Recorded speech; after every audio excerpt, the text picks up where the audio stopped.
Good morning. It is 6:45 a.m. on Monday, August 1st, 2016. I'm Christiana Ellis, and I just got up. This is 5 more minutes. Suffering a little bit of caffeine withdrawal right now, just because I happened to run out of soda yesterday and didn't feel like going to the store.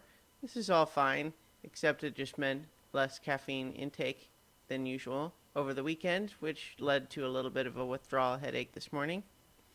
I'm compensating with tea. It's working out okay. It's Monday. I woke up cold this morning because Luna, a 33-pound dog, had somehow managed to steal all the covers from me. um, I mean, she didn't.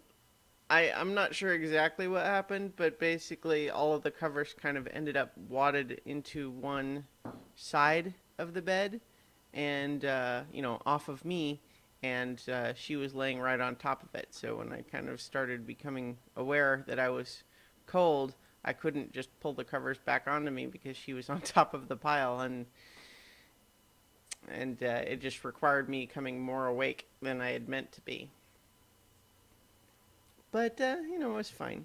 So yesterday, I did my second attempt at running a little campaign with this time with my friend Lee, using Roll20, and as my second attempt, it went better.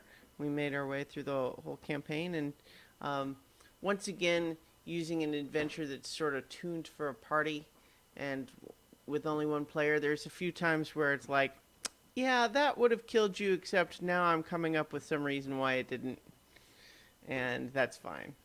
But I mean, at least as far as I can tell, that's kind of the DM's job. Honestly, is not necessarily to enforce the rules like a cruel and ruthless taskmaster, as much as is everybody having a good time? Is this fun? Yeah. So I think using enforcing the rules with discipline is only a positive as long as it actually contributes to the fun of the game. Like, you want it to have real tension, and it can be more fun that way. But it's less fun if the characters just die halfway through the adventure and they say, "Oh well, I guess we're done for today." I mean, that's not fun. So in any case, though, that's kind of neat, and it's definitely something I want to work with some more. Once again, Luna has got her bone under the desk, which makes a lot of noise. I don't know how much that comes across on the audio, but let me just. What you doing down there, Luna? See, she's suddenly shy when caught on camera. It's okay, Luna. Good girl. It's okay. Um, I also yesterday watched a couple more episodes of the new season of Bojack Horseman on Netflix. That show is so great. And I was talking yesterday about Steven Universe, and it's really interesting how those two shows kind of occupy the two sides of the same coin in my brain, in the sense that they're both using a cartoon world to do sort of satirical but still sincere expressions of emotion.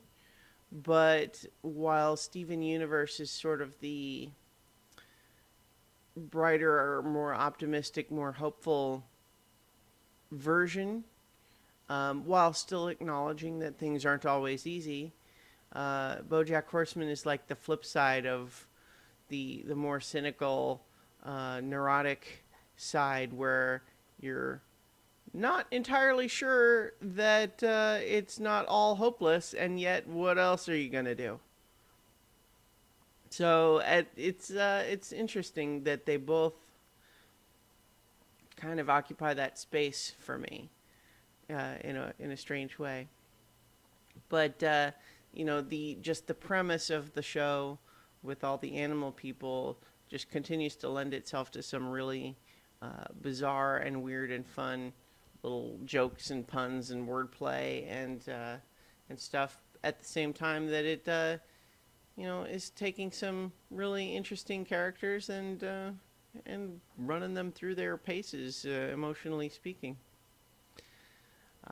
So anyway, I recommend that show. And now I gotta get ready for work, so I'll talk to you guys tomorrow for 5 more minutes.